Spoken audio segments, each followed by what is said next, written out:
Om Swastiastu, Namo Buddhaya, salam kebajikan, dan salam sejahtera bagi kita semua.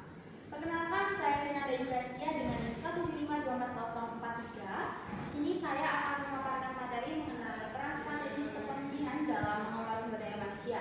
Sebelum masuk ke materi, pernahkah teman-teman semua mengalami situasi waktu kerja kelompok di mana pemimpin itu hanya memberikan perintah tetapi tidak ikut terjun langsung ke dalam pekerjaannya? Pasti rasanya nggak enak kan? Nah, dari kasus itu kita bisa melihat bahwasanya peran pemimpin itu sangat penting di dalam menciptakan situasi kerja untuk mendukung produktivitas kerja tim. Nah, untuk itu kita bisa melihat betapa pentingnya peran kepemimpinan yang baik di dalam manajemen sumber daya manusia. Next. Nah, manajemen sumber daya manusia itu apa sih? Jadi, manajemen sumber daya manusia adalah proses strategis dan sistematis untuk mengelola sumber daya manusia di dalam suatu organisasi sehingga dapat mencapai tujuan organisasi.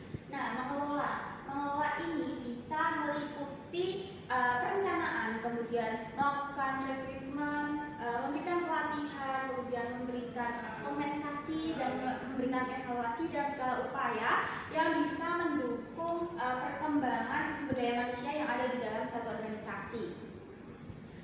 Nah, kan pengelolaan itu sangat penting untuk mendukung sumber daya manusia agar dapat meningkatkan kompetensinya secara optimal, sehingga apabila sumber daya manusianya bisa optimal, untuk mencapai tujuannya sendiri itu akan lebih mudah. Nah, untuk mengelola sendiri itu nanti kita pasti kan membutuhkan seorang yang dapat mengelola sumber daya manusia di dalam suatu organisasi.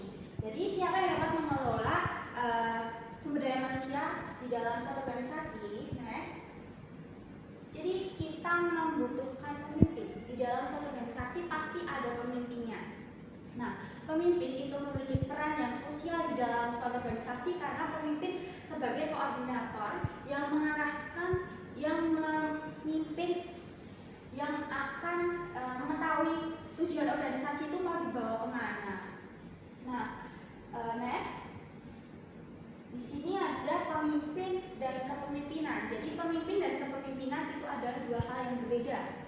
Pemimpin adalah seseorang yang mampu mengelola suatu organisasi. Nah, kalau kepemimpinan itu adalah sikap yang harus dimiliki oleh pemimpin yang baik. Nah, apakah pemimpin itu hanya mimpin, hanya merintah? Nah, itu salah ya teman-teman. Jadi pemimpin itu sebenarnya harus memiliki sikap-sikap yang baik sehingga tujuan organisasi itu dapat tercapai.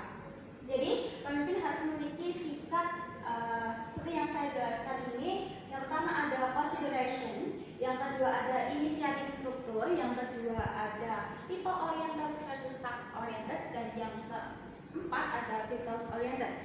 Jadi kita akan bahas satu persatu teman-teman. Yang pertama consideration. Di sini pemimpin itu berkaitan dengan bagaimana cara pemimpin membangun hubungan dengan timnya. Jadi di situ pemimpin berperan sebagai pendengar, mampu mendengar masukan, mampu mendengar saran dari timnya, sehingga timnya itu merasa dihargai dan hal tersebut bisa mendukung suasana kerja di dalam suatu organisasi agar lebih produktif dan hal itu bisa meningkatkan kualitas kerja dalam mencapai tujuan suatu organisasi. Kemudian yang kedua ada inisiatif struktur. Hal ini berkaitan dengan pemimpin harus memiliki struktur yang jelas dalam suatu organisasi. Jadi pemimpin itu harus tahu apa yang akan dicapai, bagaimana caranya agar organisasi itu dapat mencapai tujuan yang telah ditentukan tadi.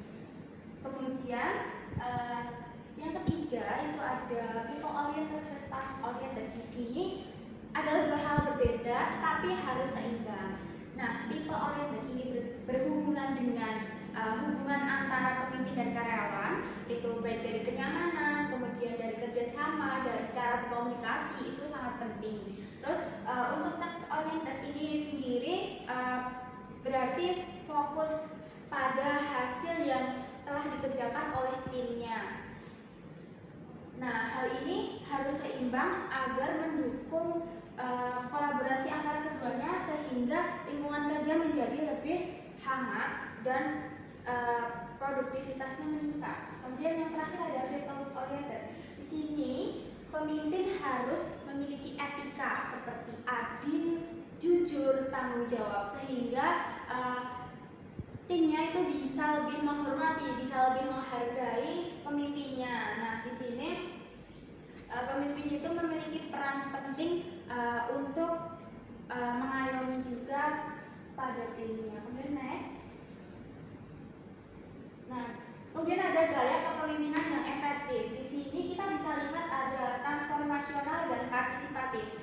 Yang pertama, transformasional. Transformasional sendiri ini berarti tim atau pemimpin itu harus bisa mengayomi, memberikan evaluasi kepada timnya sehingga timnya itu bisa lebih kreatif atau mengembangkan potensi yang mungkin dimilikinya secara optimal untuk mendukung tujuan dari organisasi tersebut. Nah, kemudian partisipatif. Jadi partisipatif ini pemimpin melibatkan semua anggota tim untuk mengambil sebuah keputusan. Jadi dua hal ini sangat penting agar kepemimpinan itu bisa berjalan dengan lancar. Next.